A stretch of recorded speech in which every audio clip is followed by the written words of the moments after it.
wa ala alihi wa segala puji dan syukur senantiasa kita panjatkan kepada Allah Subhanahu wa taala serta limpahan rahmat dan kasih sayangnya kepada kita sehingga kita sama-sama berakhir di masjid yang mulia ini secara menjadi takin belum melaksanakan atau beribadah pada subuh secara berjamaah.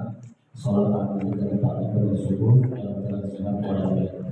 Salawat serta salam semoga tercurah pada Rasul kita Nabi besar Muhammad Sallallahu Alaihi Wasallam serta para keluarga, sahabat dan para pengikutnya yang senantiasa kompak mengikuti ajaran beliau di dalam zaman. Insyaallah kita termasuk di dalam Bapak Ibu yang mengikuti dalam takbir dengan Allah dan kita pada subuh hari ini hari Sabtu tanggal 30 Safar 1440 Hijriah bertepatan dengan tanggal 23 Agustus 2025. Salat dan istilah kita Ustaz Syafruddin MAD Al-Hafiz dalam materi kajian Salat hadis Arba'in karya Imam An-Nawawi. Salat akan sampaikan dengan bersyukur dan dengan awal dengan puluh itu. Baik, sudah waktu Ustaz Syafruddin kami bersilakan. Kalau kata yang masuk. Assalamualaikum warahmatullahi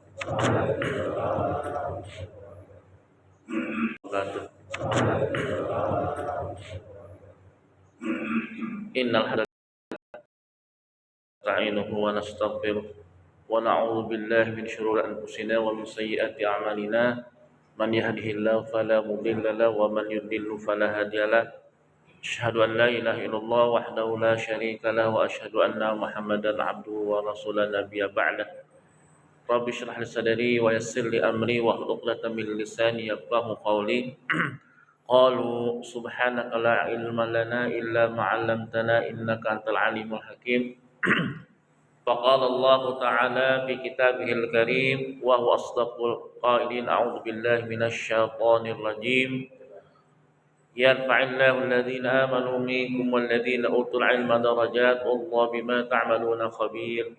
Wa qala Rasulullah sallallahu alaihi wasallam man salaka tariqan yaltamisu fihi 'ilman sahhalallahu lahu tariqan ilal jannah wa qala aydan talabul 'ilmi fariidatun 'ala kulli muslim. Shadaqallahul 'azim wa shadaqa rasuluhun nabiyyul habibul karim wa nahnu 'ala dzalika minasy syahidin amin ya rabbal alamin.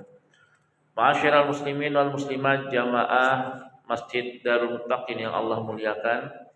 Alhamdulillah, marilah senantiasa kita memanjatkan puji dan syukur kita pada Allah Subhanahu wa taala atas segala limpahan rahmat karunia-Nya Allah berikan pada kita, kenikmatan yang banyak, kenikmatan yang kita tidak bisa menghitung dengan alat teknologi secanggih apapun di muka bumi ini, kenikmatan yang Allah berikan pada seluruh makhluknya tanpa melihat strata sosial, tanpa melihat agama yang dianut, baik muslim ataupun non muslim, tetap Allah memberikan kenikmatan pada semuanya. Yang membedakan, Allah memberikan nikmat pada orang yang beriman merupakan kasih sayangnya, rahmatnya. Pada orang-orang yang bermaksiat, nikmat yang Allah berikan disertai dengan murkanya. Non muslim, nikmat yang Allah berikan disertai dengan sama dengan murkanya. Oleh karena itu kita sebagai orang yang beriman patut bersyukur pada Allah Subhanahu wa taala, karena hakikatnya tubuh yang ada atau fisik yang ada dalam diri kita, anggota tubuh, organ-organ dan sebagainya, itu seyogianya harus kita sedekahkan dengan zikir-zikir pada Allah Subhanahu wa taala. Namun cukup dengan rasa syukur yang tak terhingga yang Allah berikan kepada kita, nikmat yang banyak, dengan kita menjalankan sholat 5 waktu dengan ikhlas karena Allah, dan ditambah dengan sholat-sholat sunnah nawafil atau sholat-sholat sunnah yang dicontohkan oleh Nabi Muhammad SAW.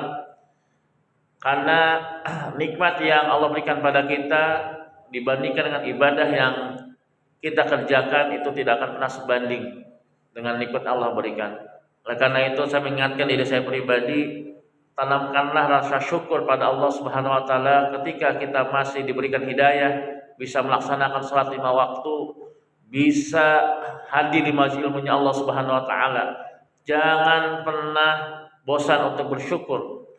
Ya, karena sampai detik ini Allah masih mengizinkan kita untuk bisa bersujud.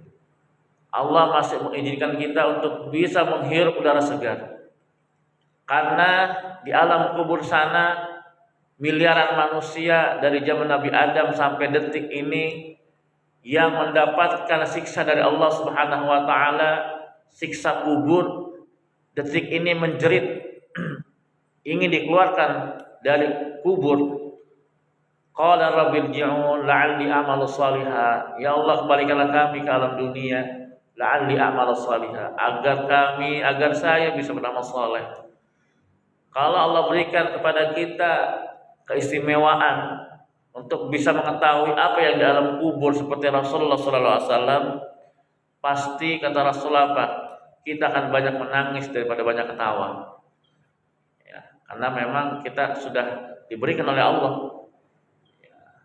kunci kegaiban, tapi itu tidak Allah berikan hanya kepada para nabi saja dan rasul, sehingga hanya orang-orang beriman saja yang benar-benar memanfaatkan kehidupan dunia ini untuk taat pada Allah Subhanahu wa taala. Wa ma khalaqul jinna wal insa illa liya'budun. Dan tidaklah aku ciptakan jin dan manusia hanya untuk beribadah.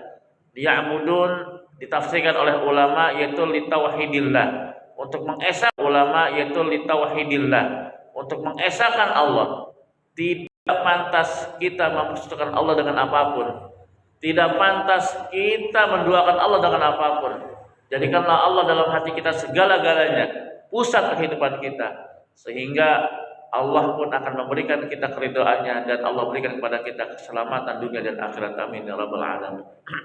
Salawat dan salam semoga tetap tercurah pada qudwah hasanah kita, teladan terbaik kita Nabi Muhammad sallallahu alaihi wasallam beserta para keluarganya, para sahabat-sahabatnya, para pengikut-pengikutnya muslimin dan muslimat. Semoga kelak di yaumul qiyamah nanti kita mendapat syafaatnya. Amin ya rabbal alamin.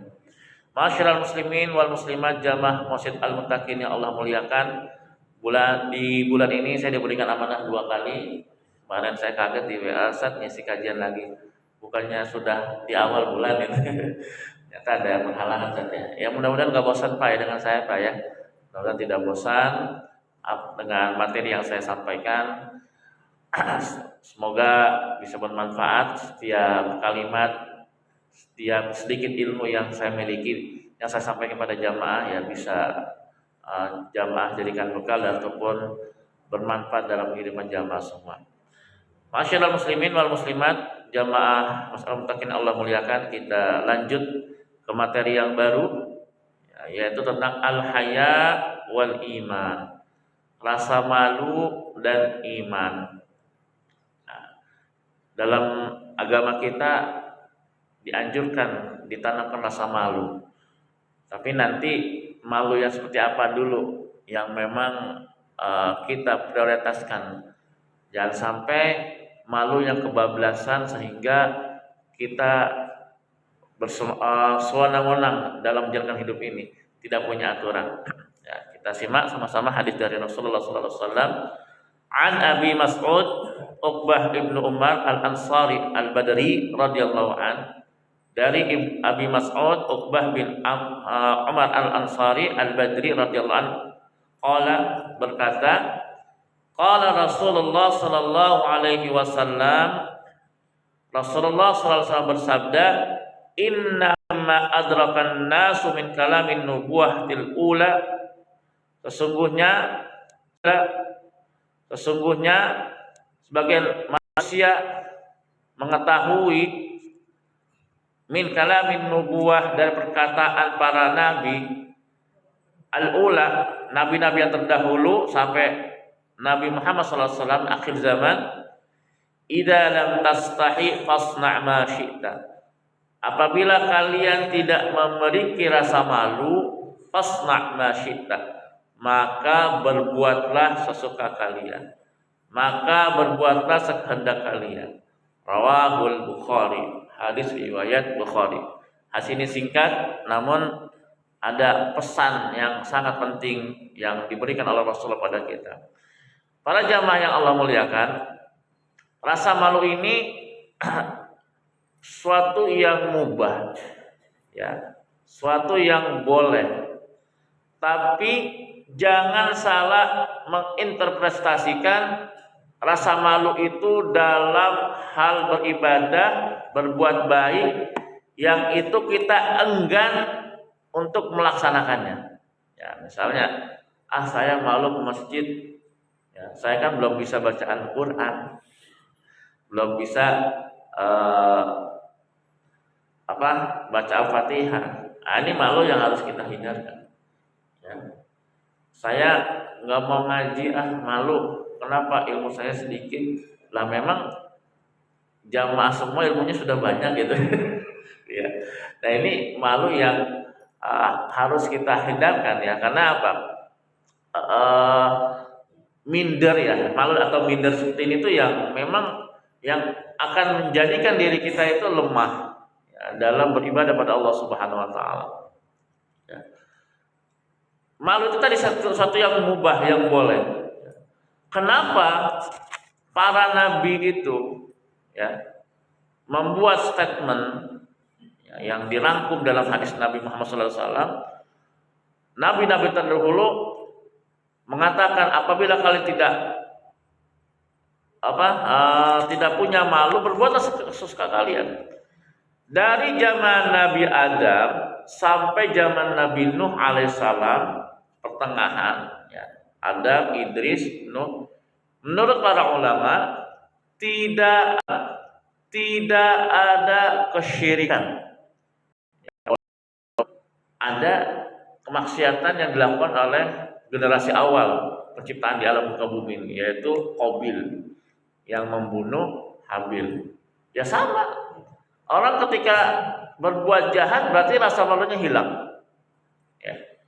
Kalau kita orang beriman ingin berbuat maksiat, rasa malu kita itu bukan kepada manusia, pada Allah Subhanahu Wa Taala.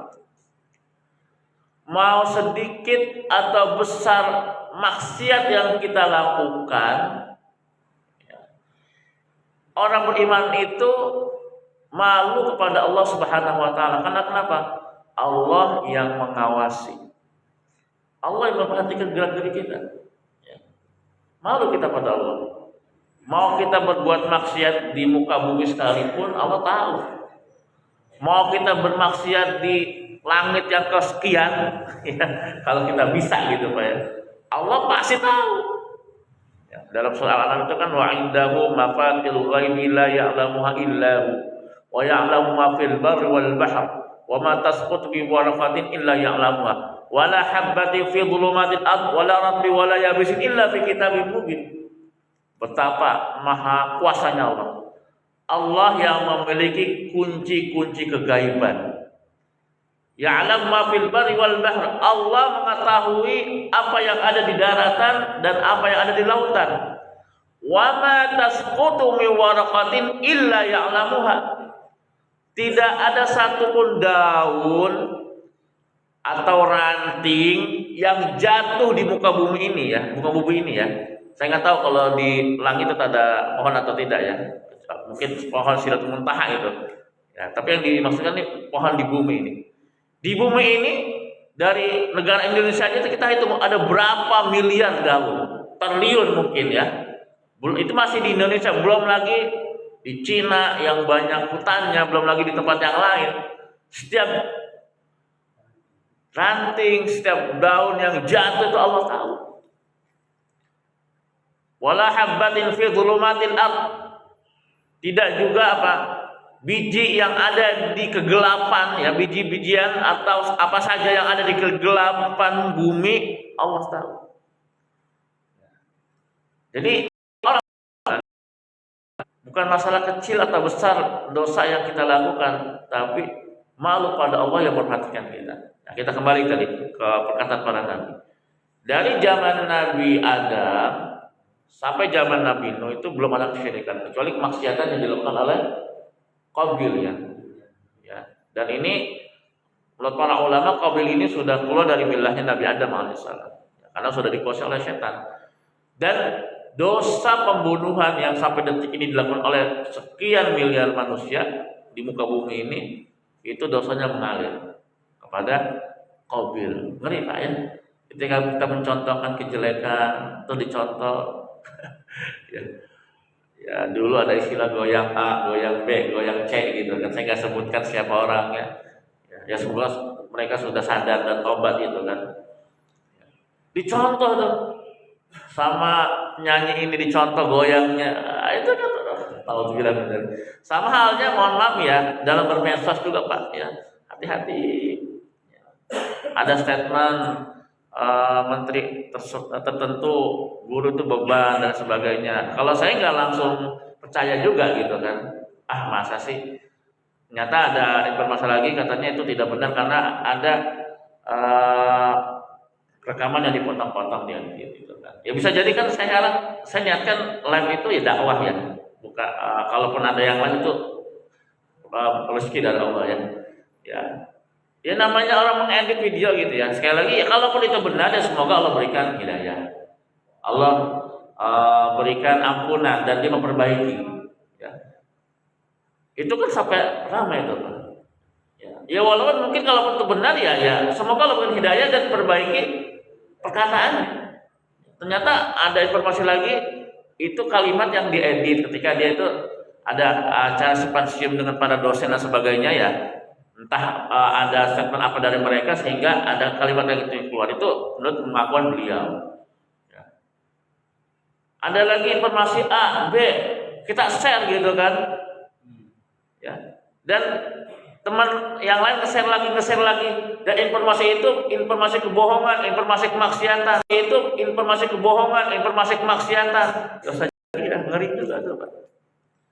Ini, ya memang teknologi ini kan bisa menjadi manfaat dan mudarat Pak ya.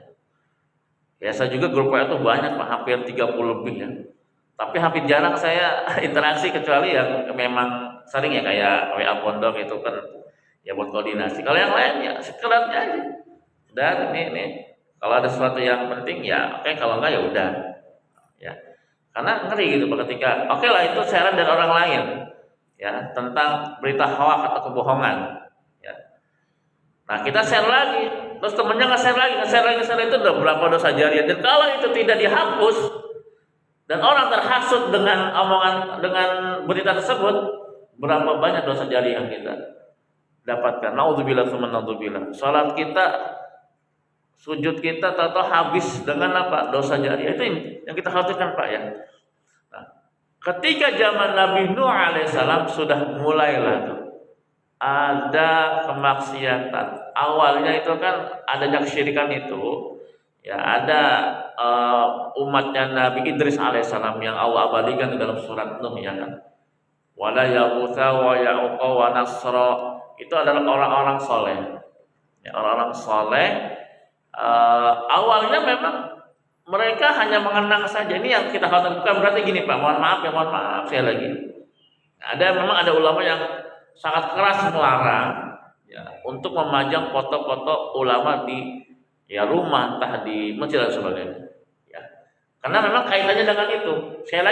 Saya bukan melarang ya, artinya gini, itu ada sebagian ulama yang melarang karena kan saya yakin lah di antara jamaah sini ada di rumah tuh memajang foto-foto orang soleh gitu kan.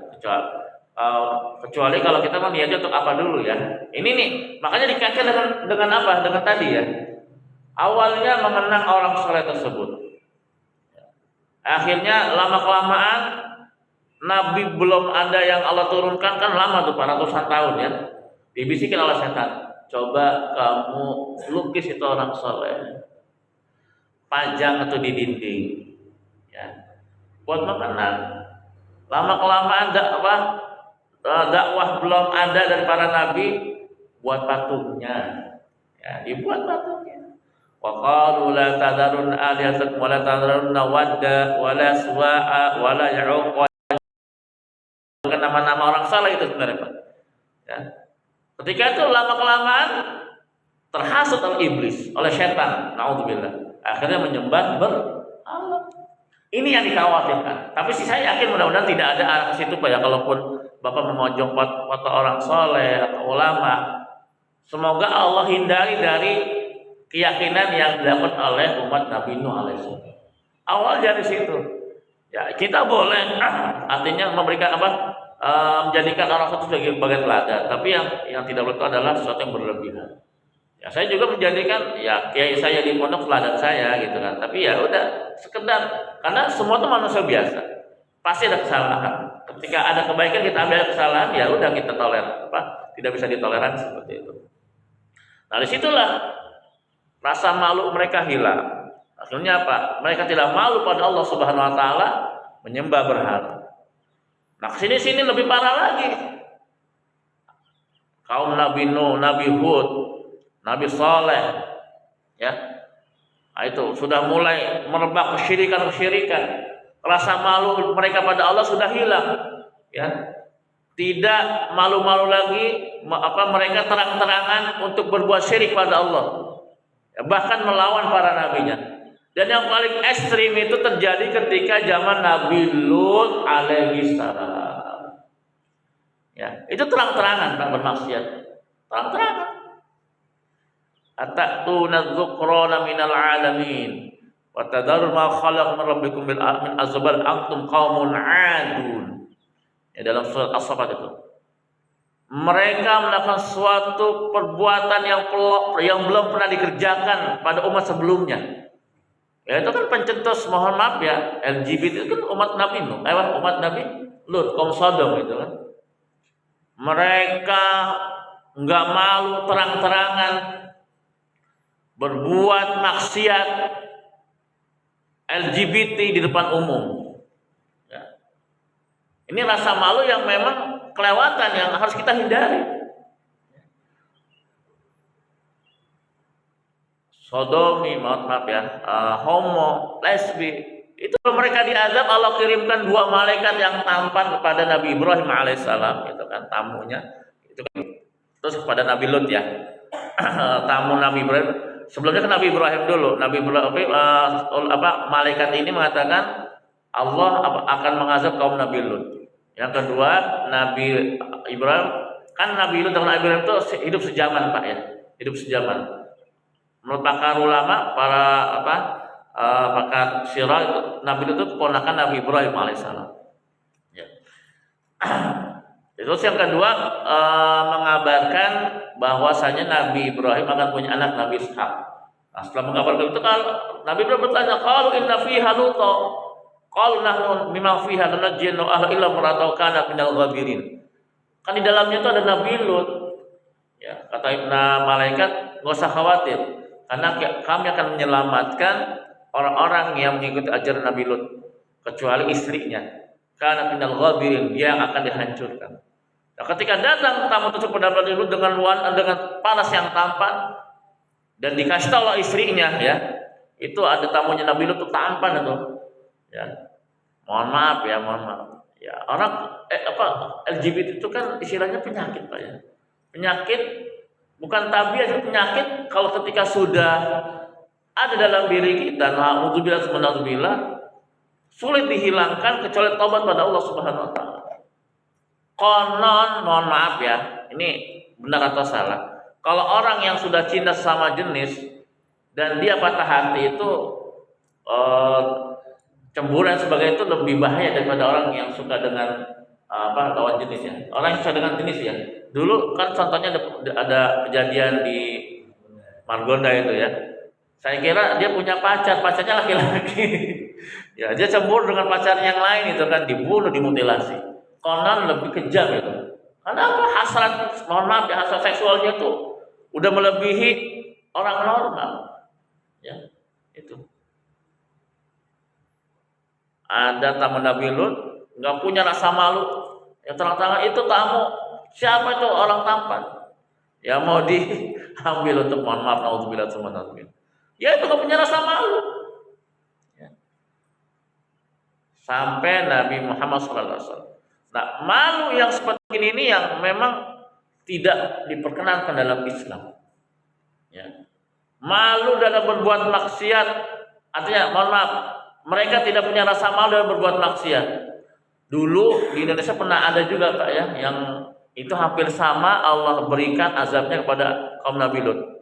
Mohon dikoreksi, itu di Dukuh Legetan kalau nggak salah Pak ya. tahun 55 yang pernah saya baca di artikel itu tahun 55. Ya. Di waktu malam itu mereka berbuat maksiat, satu kampung itu berbuat maksiat. Ya. Tidak ada rasa malu lagi, mabuk-mabukan di muka umum, pergaulan bebas, ya, seks bebas di depan umum, udah nggak malu lagi. Akhirnya Allah timbun mereka. Bahkan konon ceritanya itu ada satu gunung yang muncungnya di atas itu ya, itu terbang untuk menindih mereka, ya, ditenggelamkan mereka. Nauzubillah summa nauzubillah. Ada budaya-budaya ya barat sana yang mereka itu sudah tidak ada lagi rasa malunya, ya, sudah putus urat malunya. Ya. Kalau umat Islam kan ada batasannya Pak ya, wanita berhijab, ya, sempurna, tertutup. Coba di sana. Naudzubillah summa naudzubillah ya. Ke pantai, bahkan jangankan ke pantai, ke tempat shopping, belanja, ke tempat umum, pakai pakaian yang menerawang, bahkan lebih dari itu udah biasa. Ya. Udah biasa. Kenapa? Saya nggak tahu ya, apakah ajaran mereka gitu kan di luar sana, ajaran non muslim itu mengajarkan aurat atau tidak? Saya nggak tahu.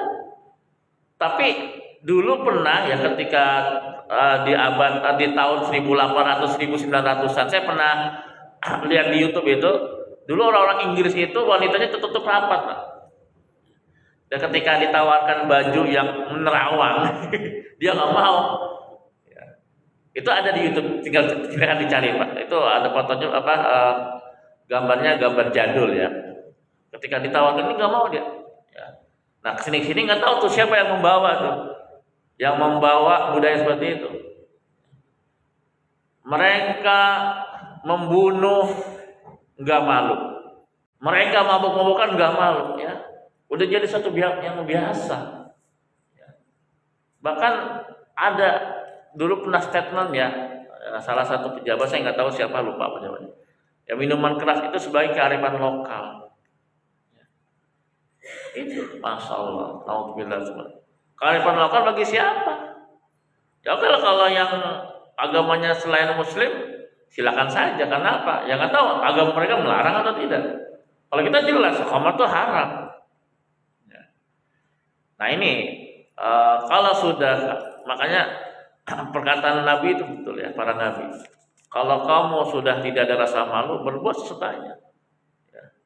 Berbuat sesekali kalian. Tanpa ada batasan-batasan yang Allah berikan pada kalian. Nauzubillah tsumma nauzubillah. Apalagi ya sekarang ya mohon maaf ya, teknologi itu canggih. Ya, ada medsos TikTok, ya, ada IG, ada Facebook. Ya. Itu kalau mungkin Bapak punya TikTok, suka kalau ada live itu kan mohon maaf itu. Ada yang joget-joget ya kan di depan kamera, ya. Walidah itu Pak ya. Terus sekarang masih ada apa enggak itu ya? Dikasih gift ya kan. Menampakkan aurat ya. Ya ini kan halal. Iya, enggak mencuri. Ini kan enggak merampok, betul. Ini kan mentorsi, betul. Tapi kan kalau kita punya iman Pak, ya. Masih ada rezeki yang lain ya. Dan masih ada jalan yang lain untuk mencari nafkah gitu kan. Ya emang halal menurut mereka, iya betul. Tapi kan ketika orang melihat goyangannya, melihat auratnya, terus pakaiannya ketat, ya yang melihat mungkin lebih dari 100 orang, bahkan ada yang lebih dari 2.000, 3.000 orang yang melihat. Berapa banyak maksiat, ya berapa banyak dosa tuh ya. Apalagi nanti itu di-share lagi itu jadi iklan. Ada orang yang melihat lagi. Nah itu. Karena apa? Idza lam tastai fasna masyi. Kalau kamu gak punya rasa malu, berbuat suka kalian. Mau dosa, mau pahala, mau dosa, mau itu satu yang benar. Yang penting saya dapat duit. Karena apa? Rasa malunya sudah hilang.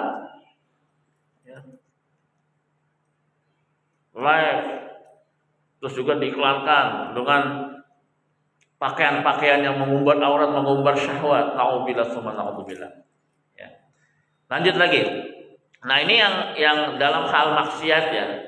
Karena orang sudah imannya lemah, ilmu ilmunya dangkal, rasa malu itu sudah hilang. Nah, dulu kita pernah belajar ya, kita kena bahas di hadis arba'in yang pertama ya tentang masalah niat ya. Ada 3 kategori ibadah dalam penjelasan tersebut. Ada ibadah yang dilakukan oleh seorang ada ibadah yang dilakukan ketika kita beribadah pada Allah takut akan azab Allah. Nah, itu disebut dengan ibadatul ibad ya, ibadahnya seorang hamba sahaya. Enggak salah juga Pak ya, ketika kita ibadah takut pada Allah, takut sesuatu enggak salah juga. Tapi menurut Imam Nawawi ini kategorinya sebagai disamakan dengan ibadahnya seorang hamba atau budak. Yang ketiga, ada orang yang beribadah ya, itu seperti halnya pedagang. Kenapa? Yang namanya pedagang pasti mengharapkan laba atau keuntungan yang besar. Ketika kita beribadah pada Allah Subhanahu wa taala, ingin mengharapkan surga atau pahala, salah enggak? Salah enggak? Enggak salah. Ya, tapi ini masih kategori yang kedua, artinya belum paripurna. Ya Allah, saya sholat supaya terhindar dari api neraka. Enggak masalah, bagus. Ya kan kita hakikatnya mau selamat Pak ya. Ya Allah, saya sholat berjamaah, semoga Engkau berikan hamba pahala 27 derajat. Ya Allah, saya sholat sunnah fajar, pahalanya lebih baik daripada dunia dan seisinya. Ya Allah, saya sholat tahajud, semoga Engkau akan jadikan saya derajat yang tinggi, maqam mahmudah, baik di dunia dan akhirat. Tidak salah. Ya, tak apa-apa kita mau seperti itu. Tapi yang salah. Ya, tak apa-apa kita mau seperti itu. Tapi yang ketiga paling paripurna ini ya, orang yang merasakan ibadah haya'an minallah, karena rasa malu pada Allah Subhanahu wa taala. Artinya apa? Yang tadi yang saya sebutkan di awal, Allah itu banyak sekali memberikan nikmat pada kita. Lihat dari mata ya, berapa banyak sel-sel di sini ya, kadang-kadang Allah tuh sangat baik sama kita, namun kita tuh kadang-kadang kepada Allah tuh suka lupa gitu. Coba di sini kan semuanya alhamdulillah sehat Pak ya, nggak ada yang ada penyakit khusus yang memang ya tidak bisa kesini ya. Buktinya Bapak datang. Ketika kita bermaksiat pada Allah, tapi Allah masih sayang sama kita. Allah masih memberikan kita kesempatan, kapan kalian tobat, kapan kalian berubah.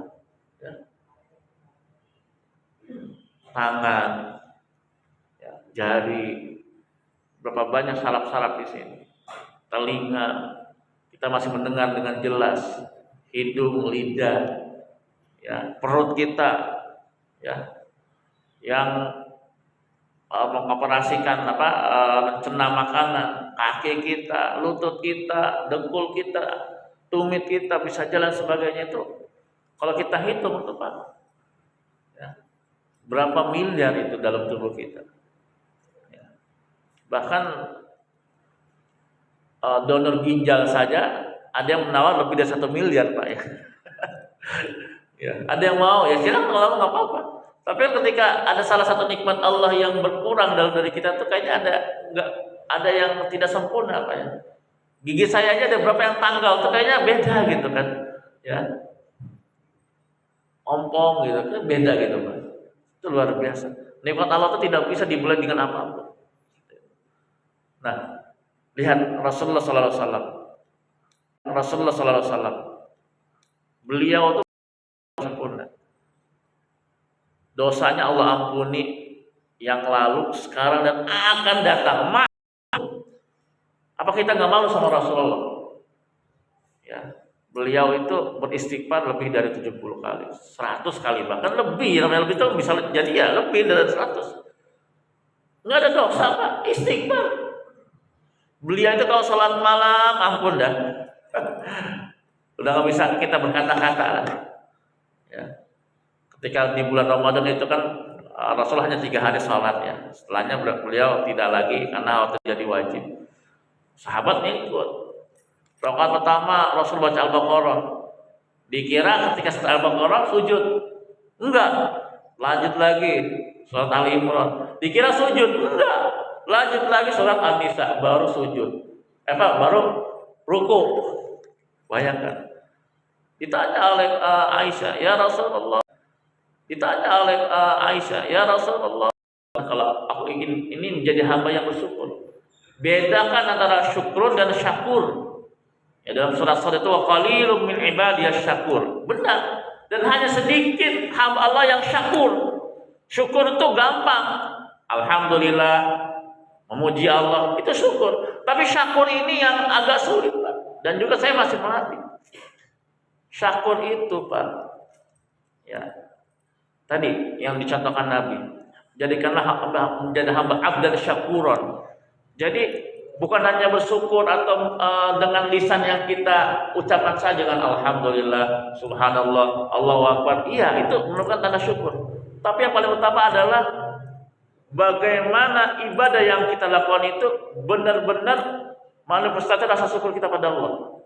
Karena kenapa? Pertama, ya bagi Allah mudah saja, mohon maaf ya. Nabi Muhammad itu dijadikan orang kafir, bisa aja, sangat mudah, Pak ya. Malaikat Jibril pernah menangis pada Rasul. "Kenapa kau menangis ya Rasulullah?" "Saya khawatir Allah mau merubah takdir saya seperti iblis laknatullah." Ya, bisa saja. Ya. Ini juga ada cerita malaikat Harut dan Marut itu, Pak ya. Ini yang masih ada cerita Israeliat dan cerita yang sebenarnya yang malaikat turun ke bumi itu bermaksiat itu kan. Kan bisa saja, Pak. Allah punya takdir seperti itu. Yang pertama itu, kita bersyukur karena kenapa? Iman hidayah masih ada dalam diri kita. Kenapa? Iman hidayah masih ada dalam diri kita. Coba di luar sana, masih banyak orang yang masih tidur, padahal Islam. Libur ya, sholat subuhnya nanti jam 8. Ya. Coba dengan kita, bukan kita merasa lebih baik, Pak ya. Ini merupakan tanda kasih sayang kita pada Allah Subhanahu wa taala. Tanda kasih Allah, tanda kasih sayang Allah kepada kita. Ya. Itu hamba Allah yang bersyukur. Selanjutnya, hamba Allah yang bersyukur itu punya rasa malu di hadapan Allah. Kenapa?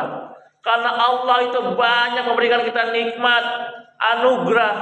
Kalau kita meninggalkan salat itu kayak malu gitu. Ya. Kita sudah terbiasa tahajud, tahu-tahu kita berhalangan. Seakan-akan kita tuh malu sama Allah. Saya harus tahajud ya Allah. Kenapa? Khawatir besoknya lagi terbiasa kita bangun siang gitu. Itu yang ada ditanamkan dalam diri kita, Pak. Ya.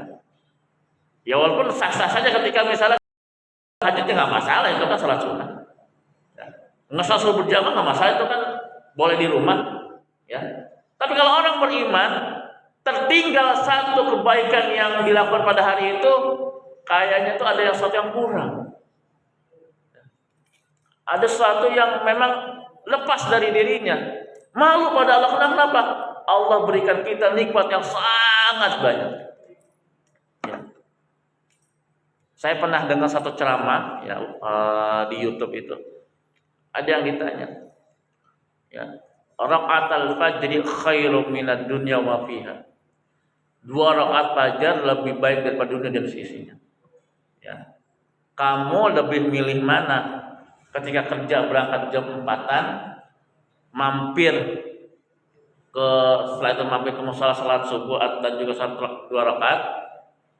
Apa kamu milih bablas atau mampir dulu? Ya, saya milih bablas.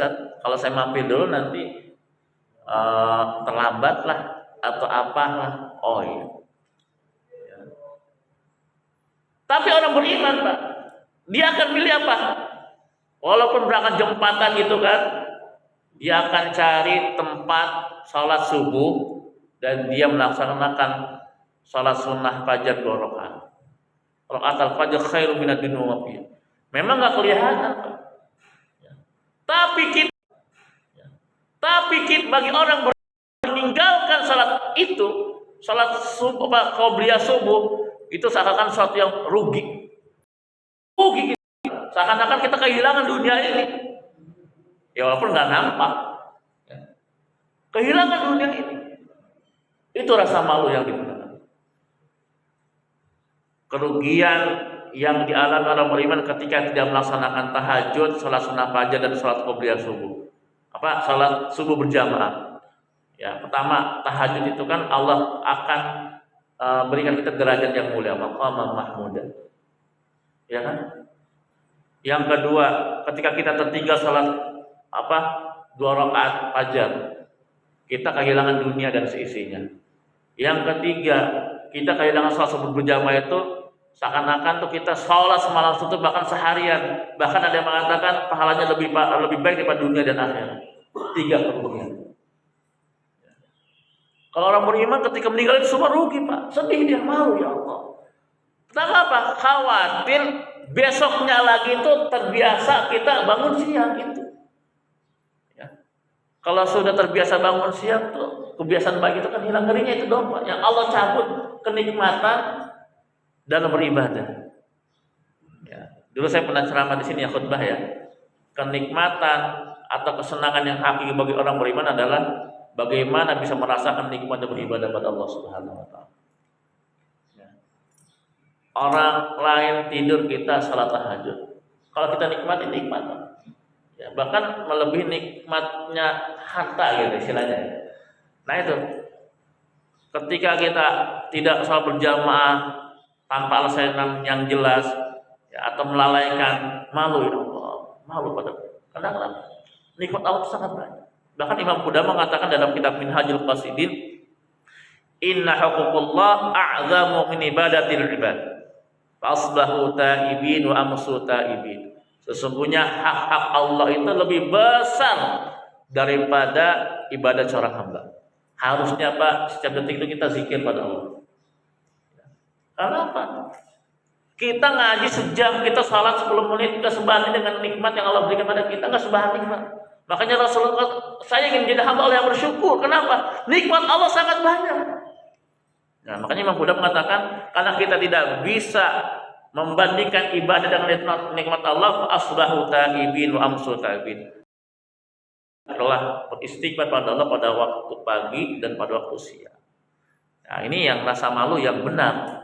Ya, malu kalau Allah murka sama kita, malu kalau Allah tidak diberikan lagi kepada kita kenikmatan dalam beribadah.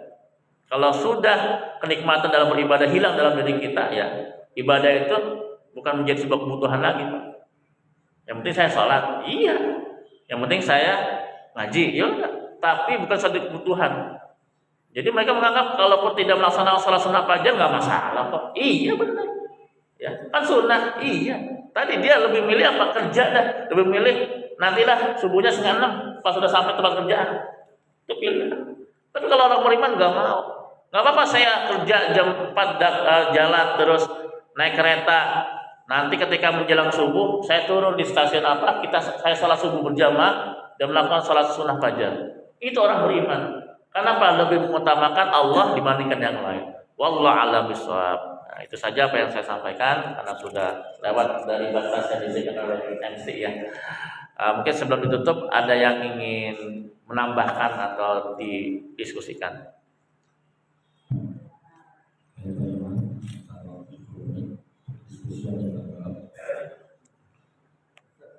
Ya Pak.